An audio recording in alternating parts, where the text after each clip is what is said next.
Mainit na balita mga kaboses ng masas. Sa wakas, President Bongbong Marcos Jr. at Liza Smugs iimbestigahan na tungkol sa mga kabalbalan na ginagawa ng mga ito sa Malacanang.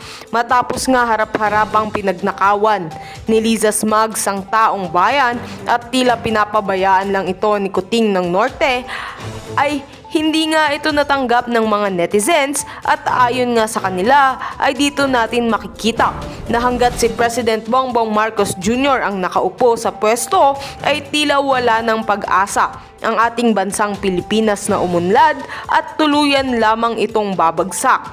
At ayon pa sa kanila ay huwag na tayong magtataka kung magkakaroon ng People's Power 3 dahil talagang wala ng ibang choice ang taong bayan at ang ating mga militar kundi lumaban para sa ikakaasenso ng ating inang bayan.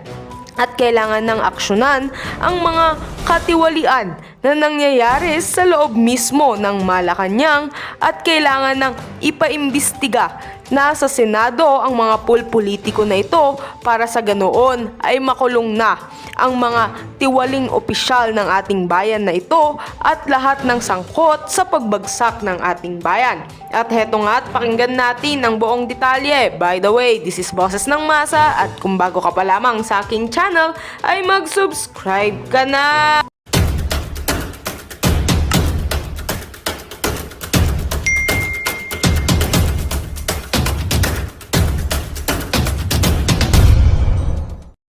Issue ng kidnapping ng extraction, na ikaw ang mastermind ayon sa ating, abangan nyo po ang bonggang-bonggang ebidensya. Abangan nyo yan. Doon dudurug-durugin ka namin lalo, Lisa. Hindi nyo pa ito naririnig sa buong mundo, sa kahit sa ang mainstream media.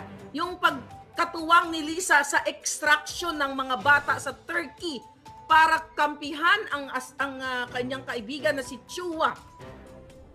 Again, sa papasok lang, nagkaroon ng dispute ang mag-asawang negosyante si Chua at ang kanyang asawa. Nagsumbong kay Lisa. Baka pwedeng gamitin ang kanyang kapangyarihan, ang kanyang koneksyon kasi during that time hindi pa siya First Lady Ahas, Pebrero pa lang. Tinawagan ni Liza Smugs o pinakiusapan ang asawa ni Teddy Boy Locsin Jr. na si Louie. Ay, Louie, ganun-ganun pang bigaon. Para tulungan na magpasipika ng mga dokumento para mai-extract ang mga bata sa Turkey. Kaya kahit anong gawing project ng buwakan ng inang Lisang itong hayop na babaeng ito, hindi nyo dapat pinapaniwalaan at alam ko hindi kayo naniniwala. Dahil itong babaeng ito ay pinuno ng mafia, ng sindikato ng lahat ng kabalbalan sa Pilipinas. Kaya naman gusto akong ipagurgur niyang hayop na yan. Na-report na natin yan. Nasa diary na natin yung hayop na yan. Akala ninyo? Akala ninyo kayo lang ang marunong mag-report. Mga hayop kayo. Yang babaeng yan ang punot dulo sa ikaw, Senator Amy, kailan mong salaksakin ang kipaylabom ng iyong sister-in-law. Enough for this. Imbestiga. Aksyon ang kailangan ng Pilipino. Ang galing nyo dyan. Kayo, tambalisa, ang galing nyong gamitin kasabwatin si Ontiveros para sukulin, para pagbintangan na si Sara ay, nakita, nagkuha ng mga baril-baril. Pero, kitang-kita na ng mata, yan, ang lilisik ng mata ko, kitang-kita na ng mata ng lahat ng Pilipino ang pambababoy ni Robles at ni Liza Smugs, ni Liza Ahas sa PCSO. Nga pa rin kayo, tahimik ka rin kayo, gusto nyong pagtakpan. At yung pulburong issue na yan, gustong pagtakpan ni Kuting. Hanggang ngayon, hindi siya nagpapa-pulburon test.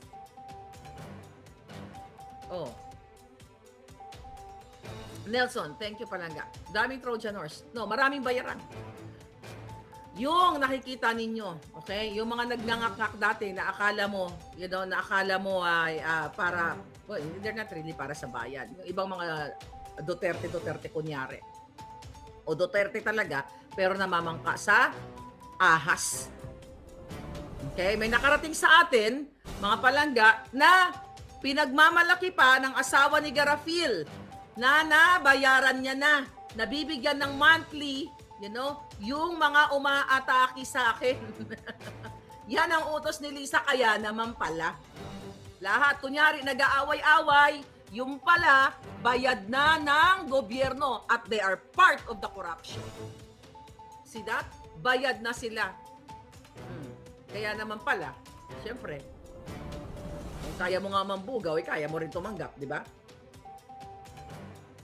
My God, ang mga kaluluwa nila ay naibenta na kay Satanas. Sino ang Satanas? Si Lisa. Kung ang tao ay kayang ipahamak ang mga kababaihan, ibugaw sa mga kalalakihan, kayang tumanggap ng easy money galing kay Eric. Okay? Galing sa pera ng bayan. Di ba? Sa utos ng gobyernong ito. Gobyernong sindikato. Kaya magtataka kayo, bakit puro maharlika ang topic nila? That's the marching order ng PCO, Presidential Communications Office. Di ba? Kung kaya nilang mangbugaw ng kababaihan, kaya nilang lumamo ng pera ng bayan even before and now, kaya talagang magbabayad. Yan po A1 information. But we're not gonna highlight them. Basta sinasabi ko lang sa inyo, hindi tayo tutigil. Kasi pansinin nyo, kung ikaw ay para sa Pilipino, para sa kalwanan ng bayan na gusto mo magbago, tututo ka sa issue. Ano yung issue? Itong kaputahan ni Lisa. Itong kadyutahan ni Kuting. Diba? Hindi ka tututok sa isang taong nilalabanan ang mapang-aping gobyerno. Hindi ka tututok kay Maharlika at gagawa ka ng kwento na ganito, na ganyan. Diba? Gumawa kayo lahat ng kwento. Come on, bring it on. Pinagkakaperahan niyo ako. Tangina, sinasabi ko lang sa inyo mga palangga, sila ay parte ng pagnanakaw ng kabanang bayan. Pero hindi tayo tututok sa kanila, tututok tayo kay Lisa dahil bilyon ang binanakaw ng mga hayop na ito. Itong mga dugyots na bayaran, na binabayaran ni Garapil, at hawak kong ebidensya niya ni Kalbo. Ikaw, Kalbo. Isa pang Kalbo, marami silang Kalbo. Ha? Yung si Kalbo, si Rocky, ay ang hayop na yan. Bawat nilalamon ay galing sa pera ninyo. Kaya, you have to be smart. Sino ba ang kalaban dito? Si Maharlika? O ang mga hayop na nagnanakaw ng kabanang bayan? Nag-aaway-aaway pa sila. Net Fashion Arcade, thank you. Tapos yung iba, kunyari, nakikisakay sa mga eksena, kunyari galit-galitan, di ba? Pero ang totoo, bayaran ang mga hinayupa. Okay? Takot sila. Di ba sinabi ko sa inyo, November pa lang? Oh, alala nyo to. Gagawin ni Lisa at ng PCO, Presidential Communications, na kakausapin ang mga nagkikriticize sa kanila, vlogger, mainstream media o lahat. Kakausapin, remember that vlog? Bago pa lumabas itong lahat ng ito, kapag ikaw ay hindi pumayag, let's say sa mainstream ka, tatanggalin ka sa trabaho. Look at what happened to Trixie Angeles. Diba? Tinanggal sa trabaho. I think lumalaban si Attorney Trixie, and that's good thing. Diba? At least nakikita natin na hindi siya suhulan ni Lisa Smugs kasi nilalabanan niya na itong buwisit na gobyernong sindikato. You know what I mean? Tignan niyo yung iba, naglalaro sila. Kasi ayaw nilang ipahalata sa mga viewers nila, mga palangga, na they are bayad. Bayad ang mga hayop na ito. Ngayon, kunyari, minsan, Duterte tayo, ganito. Pero ang totoo, nilalamon nila ang para sana sa inyo. At yan ang target ni Lisa na bayaran ang mga vloggers na nagkikriticize sa kanila. Pag hindi binabayaran, pwedeng gurgurin, pwedeng tanggalan ng trabaho. Ngayon, ibig sabihin, sabi ko nung una, parang naintindihan ko, kawawa naman, hindi. Mga walang paninindigan. Walang paninindigan, ngunit para lamang sila sa bayan. Monthly daw sabi ng aking A1. Monthly ang putang ina, ang yabang mo. Ang yabang-yabang nyo. My God, ang nilalamon nyo ay galing sa kabanang bayan. Sa bawat pagbabayad ninyo sa gobyerno. Pinapatay ninyo ang kinabukasan ng mga Pilipino. Mga hayop, di ba? Sabi ni Ignis Minokawa, parang kilala ko yung palangga. Yeah. Sabi ko, once a bugaw, always a bugaw. Once a bayaran, always a bayaran. Parang once smugs, always a smugs. Okay. Hindi kinaya ang death threat. Putangin ang death threat na yan. Takot ka sa death threat? Eh, duwag ka. Hindi ba palangga? Duwag ka. Eh ako, 2015 pa lang, meron na akong ganyan eh. Oh, kaya ano sabi niyo, TTNT ako, tago ako ng tago. Ay, alangan naman ihahain ko ang aking alindog sa mga mamamatay, manggugurgur. Di ba? Oh, ikaw, ang kalaban mo, mafia. Bibigyan mo sila, ihahain mo ang alindog mo sa kanila. Ha? Padadaliin mo yung buhay mo. Eto ako, gurgurin niyo ako. Pang-tanga lang yan. Di ba? Siya talaga naman.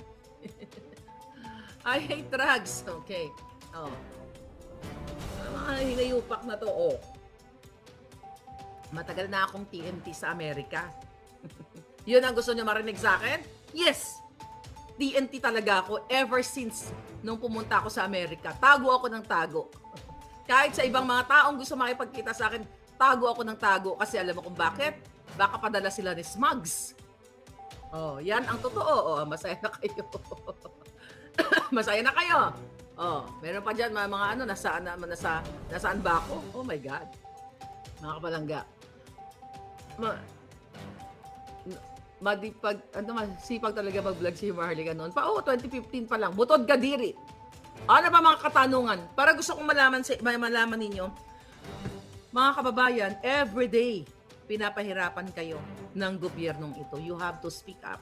Yun na lang ang pagpigil sa ating malayang pamamahayag, malayang pag-express, pagtutuligsa sa inyo, pagbabagsak ng inyong mga Facebook account. Kasama na ako dyan. Solid Maharlika na ako. Kawawa sila, obliged sila mag-vlog at i-content si Maharlika. Yeah! Magtataka kayo, bakit Maharlika ang topic? Ano ako, star of the night? You know what? I'm so happy. Okay na pinag-uusapan ako whether good, whether negative or positive. Pero sino ang nagdurusa dito? Ako ba? Hindi. Oh, tapos sabi ng mga diyan, Maharlika, sagutin si ganito, Maharlika, sagutin. I don't have time, I don't watch them. Bakit ko pagtatsagaan ang mga basurang bayaran? Tunay na tapang, sabi ni Den Scarpion. I love that. TNT, tunay na tapang. Correct. Diba? Eh kung uubusin mo lang yung oras sa lahat ng mga kasinungalingan, dahil loser ang dating mo. So you have, hindi yan ang kinabuhayan ko sa Amerika, okay? Na magbasa ng mga kasinungalingan. So sino ang lugi dyan? Kayo, na sana itong mga taong ito, katuwang natin para buskahin ang gobyerno, para makaahon tayo, para matanggal na sila mga hayop na sila. Pero ginagamit ni Lisa, ni Garapil, lahat sila, ni Tambalusos, ni Saldico, ang pera ninyo para magbayad sa mga kabataan, sa TikToker, sa Facebook. I told you about that last year pa. At ito na nga. Kung kayo nakatutok sa atin, ito na. Bayan na. Malabas sa atin. Nagbago sila. Maharlika na. You know what I mean? O, lahat po ng programa ng SMI sa online pinatigil na rin. Ayan, yan yung number 1 na ang SMNI ay target. Mga palangga, tinarget ni Lisa yan. Tinarget nila dahil nga sa mga Duterte. Tignan mo, imbis na pag-usapan, itong mga ninanakaw, si SMNI ang kanilang pinagkakaabalahan to crippled us. Yan ang ginagawa nila sa akin. It just so happen, mga kababayan, na inilagay ako ng Panginoon dito sa kinauupuan ko ngayon para hindi ako basta-basta magipit ni Lisa. Kung ako nasa Pilipinas, mga kababayan, ginorgor na ako ng mga hayop na yan. Kung si Kong Teves nga, si Bantag nga, na they have power, they have connection. Nasaan sila? Diba? Nagti-TNT din sila. Bakit? Kasi gugurgurin din sila ng gobyerno. Bakit mo ihahain ang iyong sarili sa mga demonyo? Sasabihin nyo kay Bantag o kay Teves, o umuwi kayo, ang tatapang nyo, ganyan, ang duduwag pala kayo. No! Kung lalaban ng parehas itong gobyernong ito, at hindi gagamitin ni Lisa ni Kuting ang power para gipitin yung dalawang yon, pati ako, gipitin si Kibuloy, lalaban kaming harap-harapan. Wala lang gurguran, walang traidoran, walang tatamnan ng kaso, walang address na gagamitin, walang gagamiting pera ng bayan, kahit head-on, ulo sa ulo, alindog sa alindog. Matira matibay. Bakit ka lalaban ng harap-harapan sa mga demonyong ito? Sige nga, bakit hindi ako magti-TNT sa mga, magta-target ng ulo ko? Wala naman akong baril, alindog lang ang meron ako. Hello, tanga ka na lang. Diba? Syunga ka na lang kung ilalatag mong alindog mo. Oh, buti sana kung bruise ko. O ang kanyang intention niya sa akin, magpapa-tweet times lang. Eh kung gugurgurin niya, mga palangga. Oh, sabi na nag-comment, oh my God, are you agreeing with Kibuloy? My God, mga palangga, gamitin mo utak mo. Hindi ako nag-a-agree kung meron man siyang ginawang masama. Ang nag-a-agree ako yung hindi dapat na pag-suppress sa kanilang channel. Utak dilawan niya. Okay? Bakit mo kung may kasalanan si Kibuloy? Okay? Kasuhan siya. Mga palangga, kasuhan siya. Hindi dyan sa kongreso na gagawa ng mga inventong istorya. Ibig yung sabihin, lahat ng sinabi ng mga scripted, na nagsalita doon kay Kibuloy, paniniwalaan natin? Kung ganyan ang inyong premise, kung ganyan ang inyong naratibo na dapat lahat ng nagsabi sa Congress ay paniniwalaan natin, mga kababayan, bakit nga yung PCSO? Bakit nga itong sinabi ni Amy Marcos, senador yan, na sinabi niya na 20 million each ang binayad sa Kongreso, bakit tahimik? Bakit hindi dapat ikulong niya mga yan o kasuhan? Bakit exempted sila? Bakit si Kibuloy lang? You know what I mean? Oh, kung gusto niyong paniwalaan na lahat ng sinasabi dyan sa Senado ay totoo. Hindi mga hangag ka mo? Ano man, utak nyo man? Di ba? Yung sa loto nga, hayop, tahimik si Rafi Tulfo. Hindi yan korte. Okay? Hindi yan korte, grandstanding yan. Alright? Ngayon, dito pala mga padala na trolls ni Smugs. Okay? Ang dami padala na trolls. O, magkano ang bayad sa mga trolls? O, dyan lang kayo. Mag-enjoy kayo ng bonggang-bongga. Huwag pumasok ang tanga. Okay? Sabi ni Palangga. Ginawa nila ng made-up cases si Kibuloy. It's character assassination para siraan niya dahil kakampi ni... Sinabi ko na yun sa inyo. November pa lang, in-expose ko na yung balitang yan. Tama lahat. Kasuhan si Kibuloy, tamnan si Kibuloy, tamnan si Pangulo Duterte, lahat, pati si Marlica, tinamnan. Ang mga vlogger, babayaran. Ako na lang. O yung iba, hindi pa. I'm not saying na ako lang. Okay? Kaya, November, di ba nung, kailan ba yun? Sometime on December 2022, di ba sinabi ko sa inyo na mayroong nagmi-middle na bayaran ako, na kumbinsihin ako na tumigil na ang bunganga ko laban kay Lisa Smugs. Nagpatinag ba ako? Isang beses na ako mabuhay, Lisa. Isiguraduhin ko papantay ang paa mo mauna. Sa tulong ng boses ng taong bayan. Maunang pumantay ang paa mo sa ating dalawa. Dahil ikaw ang demonyo sa gobyernong ito. Hindi ka na nahiya, humarap ka sa salamin, hindi mo nakikita ang sungay mong hayop ka. Hindi mo nakikita ang kabulukan ng pagkatao mo. Kaya dumidikit sa iyo ang mga artista, mga negosyante, dahil kasabwat ka sa kanilang mga negosyo, pagpapabor sa kanilang mga negosyo, isa kang demonyong masahol pa kay Satanas. Tapos tayo matatakot? Matatakot kayo? Ay, well, buong buhay natin matatakot. Ako natatakot? Hindi. Bakit? Lahat tayo matutsugi darating ng panahon. Kailangan lang magaling ka lang mag-TNT. Sa mga nag-aay ng ulo mo. Bakit? Sige, pag-usapan natin yung tragis na mga TNT na yan. Yung mga nagbabakbakan ba sa gyera? Ito. Sa gyera, ha? May gyera, may labanan. Yung nagbabakbakan, nanood kayo ng movie, di ba? Nagkukubli sila, di ba? Nagtatago sila para hindi sila tamaan. Tago sila ng tago. Alang naman, makikipagbarilan ka, yung kalaban mo, isang buong batalyon, nag-iisa ka lang, ito na kalindag ko, sige na kasi matapang ako. Syunga ka. Kaya nga may gumaganon may umiilag na ganon That's my way of umiilag ako sa mga kalaban. Magti-TNT ka ng bonggang-bongga. Ay nako, gusto ko pumunta sa Amerika kaso hirap kumita sa Pinas, sabi ni Joseph Aguilar. I know mga palangga. You have to make your way palangga. You study, mag-search ka dyan kung paano mabilis. You know what I mean?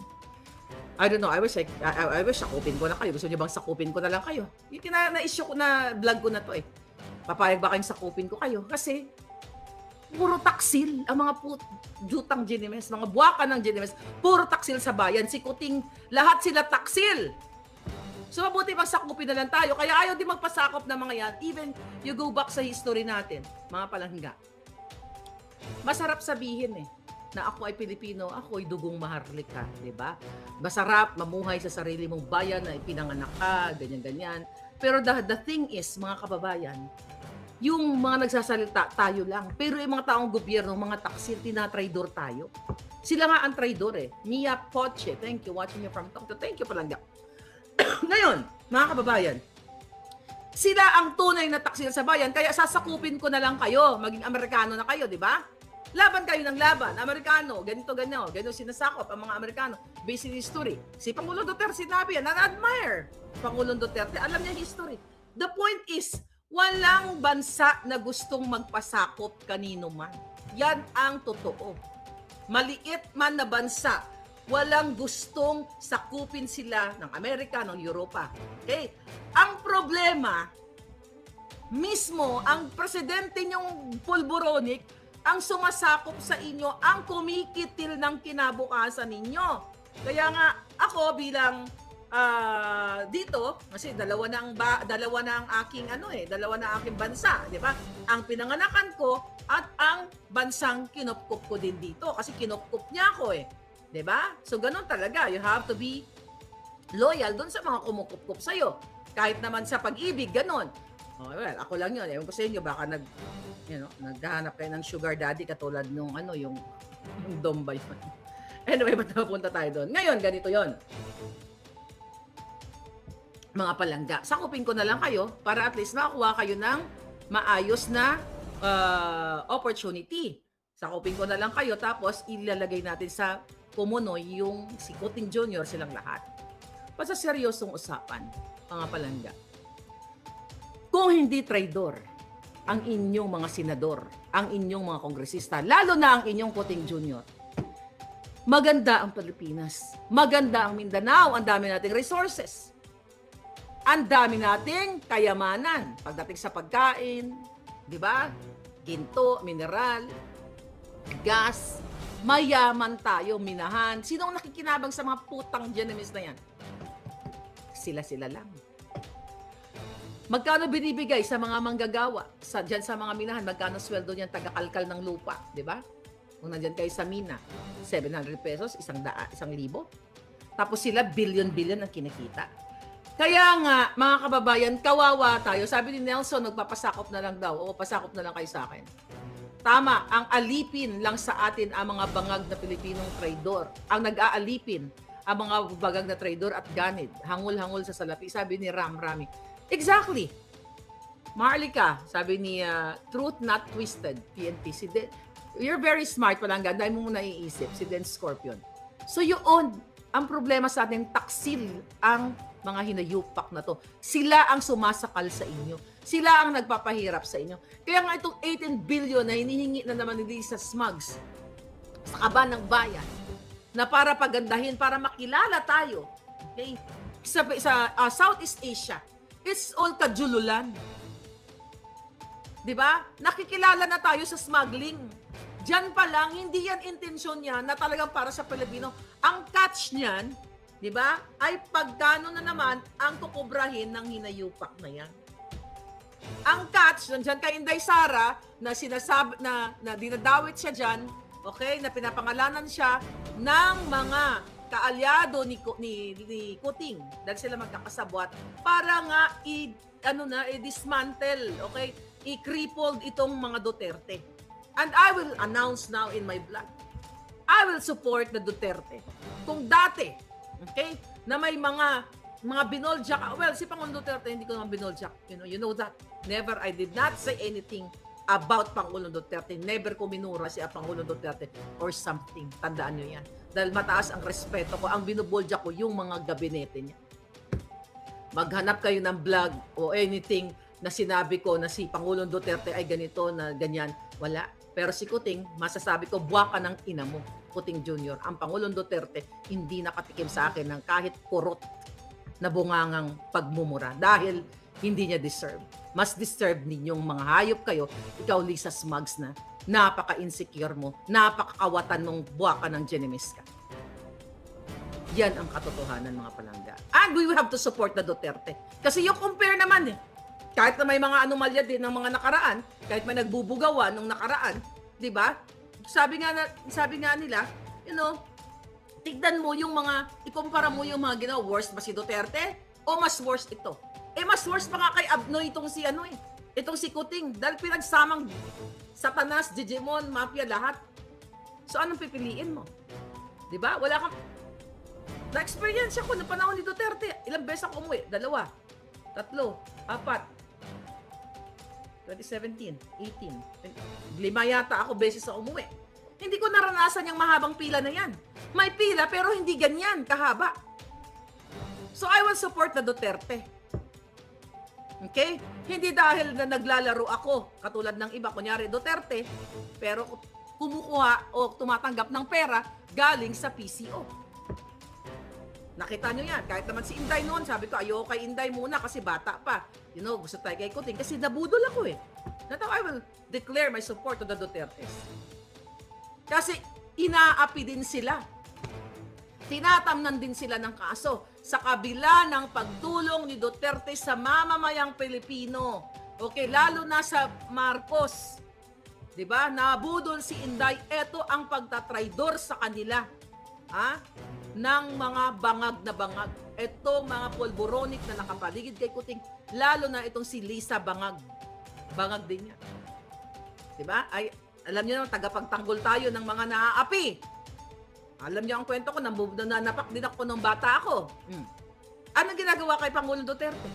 Gusto ni Lisa yan, ipadampot sa ICC. At hindi mangyayari yan. Hindi niyo papayagan. Hindi natin papayagan sa pamamagitan ng power ng social media. Power natin, hindi natin papayagan na dudukutin nila ang Pangulong Duterte. Dahil si Lisa lahat ang promotor yan. Si Lisa at si Kuting. Kaya ikaw, Day, I hope, may time ka, baka marinig mo yung bunganga ko. Don't trust this Kuting. Binudol na tayo. Binudol ka, binudol ang tatay mo, binudol tayong lahat. Di ba? Hindi mo akalain. Ba? O, kausapin mo si Senator Amy. Senator Amy, ba't mo ako binudol? Ganon. Well, si Senator Amy, pagtitiwalaan pa ba natin sa kanya? Ako tatanungin ko yung taong bayan. Kasi ako, I'm still giving her the benefit of the doubt dahil sa mga expose niya. Okay? Papagtiwalaan pa ba natin siya? Duterte ang tunay na may malasakit. Nasa inyo po yan. Pero, Senator Amy, hindi kami pwede sa puro chika-chika lang dyan sa Senado. Hindi pwedeng ganun lang ang magiging kapalaran ng taong bayan. Nag-file na ba siya? Si Senator Amy, ang alam ko sabi, kakasuhan daw itong mga sinungaling dyan na mga abogado. Isitang balustos, anong gagawin natin? Senator Amy, yung pinsan mo. Hindi ba natin tatanggalin niya mga yan sa legal na paraan dahil sa iyong mga ebidensyang nakalap? Kakalimutan na lang ba natin? Kawawa naman ang Pilipino. Hindi pwede kaming makikinig na lang lagi sa mga kasinungalingan nila dyan. Sa Senado, then, yung tapan-tapanon, di ba? After mainit ang issue ngayon, then kakalimutan, then move on na naman sa susunod na issue. Hindi po pwede yan. You have to move. Pink Dayok, ingat tayo kay Amy Marcos. Okay? Sabi ni Palangga, Lolitz, hindi na dapat magkatiwalaan ng mga Marcos. Tama naman. Nababasa nila yan, Palangga. Like Dan Mindanawan. Mga Mindanawan, I love you, Palangga. It's me, Mai. Umiepal si Amy, nakatarpulin. Meron ba? Si Flor de Lisa Kalikda, nakatarpulin sa DSW sa AIC ba yan? Ayuda, bawal na naman sila doon. Meron siyang bago, hindi ko alam. Ayan, sabi ni Palangga, Agi-epal. Epal daw. Oh, walang ganyang ipalan, Senator Amy. Dapat pakulong mo lahat yung mga yan or kasuhan. I-contempt mo lahat yung mga inayupak na yan. Solid Duterte, sabi ni King Park, yung mga expose ni Amy para matakpan ang totoong issue. May point. No more, no way. Ayan, no? Amy, nabasa mo ba yan? Hindi na ako naniniwala. Takot sila maghirap, pera-pera lang una sa kanila, walang utak. Solid ni Maharlika nako. Gracia de Gal, Solid Duterte, never again to Marcos. Oh, never again talaga, mga pala. No more Marcos. Pero sitignan lang natin yung mga expose niya kasi nakakatulong din. But sabi ko nga, hindi dapat ganon. Amy is a spy, sabi ni Jin Miyako. Talagang forever Duterte kami, sabi ni Palangga. Lahat yan sila, mga Marcos. Oh, truly, weak leader, President Rizal. Yun na nga. Kasi ang napapansin natin kay Senator Amy, pinagtatakpan niya si Kuting. Diba? Kaya alam naman ni Senator Amy na pulboronic ang kanyang kapatid. Siya nga nakiusap kay Pangulong Duterte na wag isama sa narco list, sa pulboron list. So definitely, yun na yun. Oh, never again sa mga Marcos, sabi ni Estela Felicio. No more Marcos, sabi ni Claudio. O yan, no more Marcos. So ano gagawin natin? Tanggalin na natin sila. Kayo mga men in uniform, kayo nakakakita ng kabulukan, tanggalin nyo na yan. Buhatin nyo na ng bonggang-bongga. Maawa kayo sa